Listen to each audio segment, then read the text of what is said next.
देखिए चौथा प्रश्न देखें, प्रश्नावली 1.1 का। इसमें कहा जा रहा है यूक्लिड विभाजन प्रमेयिका का प्रयोग करके दर्शाइए कि किसी धनात्मक पूर्णांक का वर्ग किसी पूर्णांक m के लिए 3m या 3m+1 के रूप का होता है। देखें इस प्रश्न को कैसे करते हैं। हम मान लेते हैं कि a एक धनात्मक पूर्णांक है। मान लिया a एक धनात्मक पूर्णांक है तथा b को 3 ले लेते हैं। यहाँ b को क्या मान ले रहे हैं, 3 मान ले रहे हैं। प्रश्न के अनुसार अपना प्रश्न में जो आवश्यकता है उसके अनुसार हम लोग देख रहे हैं कि b को क्या ले रहे हैं, 3 ले रहे हैं। तो यूक्लिड विभाजन प्रमेयिका से हम a = bq + r के फॉर्म में इसको लिखेंगे। यूक्लिड विभाजन प्रमेयिका क्या कहता है, a और b दो धनात्मक पूर्णांक हैं तो वहां पे q और r दो पूर्ण संख्याएं ऐसी जरूर मिलेंगी कि हम a = bq + r के फॉर्म में लिख सकें, जहां r 0 या 0 से बड़ा होगा और b से सदैव छोटा होगा। यहाँ q और r क्या होती है, पूर्ण संख्याएं होती हैं। तो यहाँ पे देखें अपने केस में इस स्थिति में क्या है, r का मान हमेशा 0 होगा या 0 से बड़ा एवं 3 से क्या होगा, छोटा होगा, 3 से छोटा होगा। तो यहाँ पे देखें इस स्थिति में r का मान 0 हो सकता है, 1 हो सकता है और 2 हो सकता है, 3 नहीं होगा या 4 नहीं होगा, ठीक ना। अब कोई यहाँ पूछे कि r का मान सर 1/2 क्यों नहीं है, 3/2 क्यों नहीं है, तो हम पहले ही बता चुके हैं r क्या है, पूर्ण संख्याएं हैं। पूर्ण संख्या क्या होती है, 0 1 2 3 4 ये सभी संख्या क्या होती है, पूर्ण संख्या होती है। तो अब देखें तो a = जब r का मान 0 लिखते हैं तो a = क्या हो जाएगा, 3q + 0 मतलब 3q। और एक r का मान जब 1 लेते हैं तो a किस रूप में लिखा जाता है, 3q + 1। या r का मान जब 2 होगा तो a क्या हो सकता है, 3q + 2। जब r का मान 2 होगा तो उस समय a का मान क्या हो सकता है, 3q + 2 होगा। धनात्मक पूर्णांक a का वर्ग करने पर प्रश्न में कह रहा है कि धनात्मक पूर्णांक का वर्ग, तो a का वर्ग कर दिए। जब हम किसी धनात्मक पूर्णांक को हम 3q या 3q + 1 या 3q + 2 के रूप में लिख रहे हैं, अब उसका जो धनात्मक पूर्णांक था उसका वर्ग कर रहे हैं। तो इसका वर्ग करने पर ये हम इस रूप में लिख सकते हैं इसके वर्ग को, या इसके वर्ग को इस रूप में या इस रूप में लिख सकते हैं। उस धनात्मक पूर्णांक a के वर्ग को हम 3q का होल स्क्वायर लिख सकते हैं, 3q + 1 का होल स्क्वायर लिख सकते हैं, या 3q + 2 का होल स्क्वायर लिखेंगे। तो इसको सरल करें। इसको सरल करने पे देख रहे हैं a का स्क्वायर बराबर क्या हो गया, 3 का स्क्वायर क्या हो गया, 9q² हो गया। ये क्या हो गया, इसका होल वर्क किए, a + b का होल स्क्वायर का फार्मूला लगाया तो ये मिला। यहाँ पे भी a + b का होल स्क्वायर का फार्मूला लगाया तो हमको ये मिला। अब यहाँ पे a² क्या हो गया, a² को हमने इस रूप में लिखा, a² को हमने इस रूप में लिखा है। देख लें वैल्यू बदल नहीं रही है, बस रूप बदला है। तो यहाँ पे देखें 3 कॉमन ले लिए हैं, ये 3 कॉमन ले लिए और इसमें भी क्या कर रहे हैं, 3 कॉमन ले रहे हैं। यहाँ इसको 4 को 3 + 1 के रूप में लिख लेंगे और 3 कॉमन ले लेंगे तो हमें फाइनली ये मिलेगा।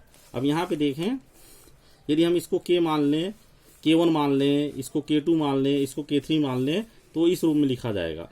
तो थोड़ा ध्यान देखें, ये क्या था, पूर्ण संख्याएं थी। q क्या होता है, पूर्ण संख्याएं, 0 1 2 3 ये पूर्ण संख्याएं थी, तो उसका वर्ग भी पूर्ण संख्या होगी।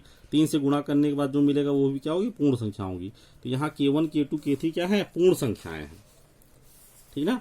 ये क्या है, पूर्ण संख्या है, ये पूर्ण संख्या है, पूर्ण संख्या का योग क्या होगा, पूर्ण संख्या होगा। तो इसको हमने k1 k2 k3 पूर्ण संख्या मान ली है। अतः किसी धनात्मक पूर्णांक का वर्ग, ये धनात्मक पूर्णांक का वर्ग ही प्राप्त हुआ है। धनात्मक पूर्णांक हम लोग a माने थे, उसका वर्ग किस फॉर्मेट का है, 3k1 3k2 + 1 3k3 + 1 के रूप में है। अतः किसी धनात्मक पूर्णांक का वर्ग किसी पूर्ण संख्या m के लिए 3m या 3m+1 के रूप में होता है। देखें ये दोनों फॉर्मेट एक जैसे हैं, ये दोनों का रूप क्या है, एक जैसा है। 3k, यहाँ 3k + 1, यहाँ 3k + 1, ये दोनों रूप एक जैसे हैं। इसीलिए यहाँ कहा जा रहा है किसी धनात्मक पूर्णांक का वर्ग किसी पूर्ण संख्या के लिए, किसी पूर्ण संख्या m के लिए, यहाँ k की जगह पे क्या कह रहा है, m कह रहा है, कोई दिक्कत नहीं है, प्रश्न में m के रूप में दिया है तो यहाँ m लिख सकते हैं हम लोग। किसी धनात्मक पूर्णांक का वर्ग किसी पूर्ण संख्या m के लिए 3m या 3m+1 के रूप में होगा या रूप में होता है, ये सिद्ध हो गया। अब पांचवा प्रश्न देखें। पांचवें प्रश्न में कहा जा रहा है यूक्लिड विभाजन प्रमेयिका का प्रयोग करके दर्शाइए कि किसी धनात्मक पूर्णांक का घन, पिछली सवाल में वर्ग के लिए कहा जा रहा था, अब यहाँ पे घन के लिए कहा जा रहा है कि किसी धनात्मक पूर्णांक का घन 9m या 9m+1 या 9m+8 के रूप का होता है। तो इसके लिए देखें हमको क्या करना है, पहले हम लोग मान लेंगे माना a एक धनात्मक पूर्णांक संख्या है और b को यहाँ 3 लेंगे। b को यहाँ 9 लेने पे हमें अभी आगे सवाल में देखेंगे कि परेशानी बढ़ जाती है। यदि हम यहाँ 9 ले लेते b को तो आगे सवाल करने में, कैलकुलेशन में, गणना करने में हमें समस्या होती, क्योंकि जब घन करेंगे 9 का तो बड़ी संख्याएं मिलने लगेंगी। इसलिए हम लोग यहाँ पे b को 3 ही ले रहे हैं। ठीक, तो यूक्लिड विभाजन प्रमेयिका का प्रयोग करना है। इसमें यूक्लिड विभाजन प्रमेयिका से क्या हो सकता है, a को हम इस रूप में व्यक्त कर सकते हैं, a को 3q + r, a = bq + r के रूप में लिख सकते हैं, जहां r हमेशा 0 होगा या 0 से बड़ा होगा और b से छोटा होगा। तो यहाँ b हमारा क्या है, 3 है। तो इस केस में r का मान क्या क्या संभव है, r 0 हो सकता है, 1 हो सकता है, 2 हो सकता है, 0 होगा या 1 होगा या 2 होगा। इन 3 वैल्यू के अलावा कोई चौथी वैल्यू नहीं होगी जो r ग्रहण करे। r का मान 0 होगा या 1 होगा या 2 होगा। तो जब r का मान 0 होगा तो a = 3q + r के रूप में लिखा जा सकता है, 0 के रूप में। a = 3q + 1, जब r का मान 2 होगा तो a = 3q + 2 होगा। तो a हम कितने रूप में लिख सकते हैं, a को 3q + 1 और 3q + 2 के रूप में लिख सकते हैं। अब केस 1 देखें। केस 1, जब a 3q के रूप में लिखा जा रहा है, जब a को 3q के रूप में लिखा जा रहा है तो उस समय घन करने पर हमें क्या मिल रहा है, देखें a का दोनों तरफ घन कर दिए तो क्या हो गया, इसका घन करने पे हमें ये 27 क्यूब का क्यूब मिला। अब इसका रूप बदल रहे हैं हम लोग अपना काम बनाने के लिए, इसका रूप हम अपने हिसाब से चेंज कर रहे हैं। 9 के मल्टीप्ल, प्रश्न में लिखा है कि घन को 9m+1 9m+8 के रूप में लिखा जा सकता है, ये हमें सिद्ध करना है। तो हमें उस फॉर्मेट में ले आना है, इसलिए हम 9 यहाँ कॉमन ले लिए। तो यहाँ पे देखें q क्या था, पूर्ण संख्या थी। हमने पहले ही कहा था q के बारे में, q और r क्या होती है, पूर्ण संख्याएं होती हैं। तो इसलिए q यहाँ पे देखें, q का घन पूर्ण संख्या होगी तो ये अंदर क्या है, पूर्ण संख्या लिखी हुई। m यहाँ पे 3q क्यूब की जगह पे हमने क्या ले लिया, m ले लिया। m क्या ले लिया, 3q का क्यूब।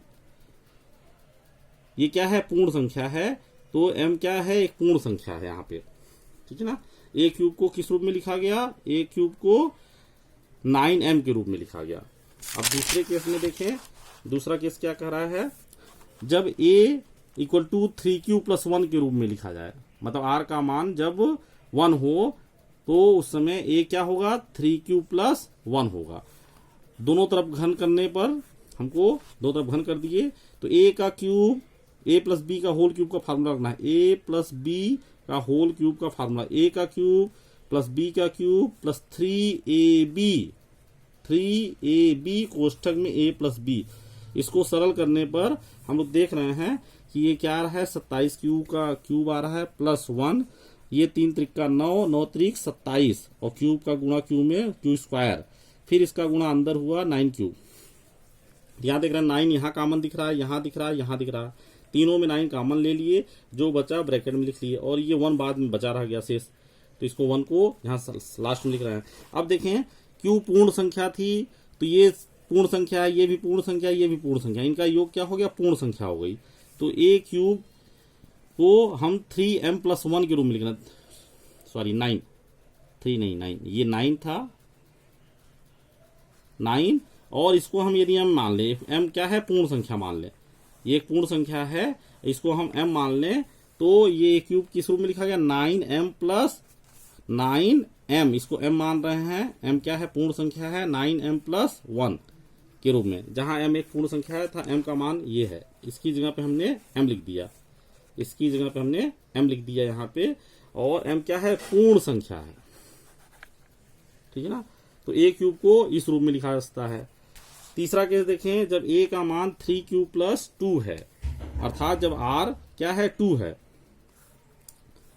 तो a 3q प्लस 2 है, a का घन कर रहे हैं, दोनों तरफ क्या कर दिए, घन कर दिए। घन करने पर देखें फिर वही a प्लस बी का होल क्यूब का फॉर्मूला लगेगा, a का क्यूब प्लस b का क्यूब प्लस 3ab कोष्टक में a प्लस b।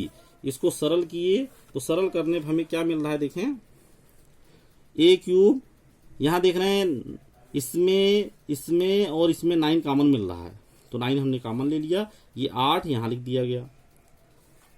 ये देखें ये क्या है, पूर्ण संख्या है, ये पूर्ण संख्या है, ये पूर्ण संख्या है, इनका योग भी क्या होगा, पूर्ण संख्या।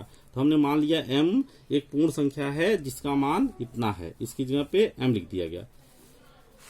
तो ये इसका फॉर्मेट क्या बना, अब a cube equal to 9m, इसकी जगह पे हमने m लिख दिया, 9m प्लस ये 8 लिखा था तो 8 लिख दिया।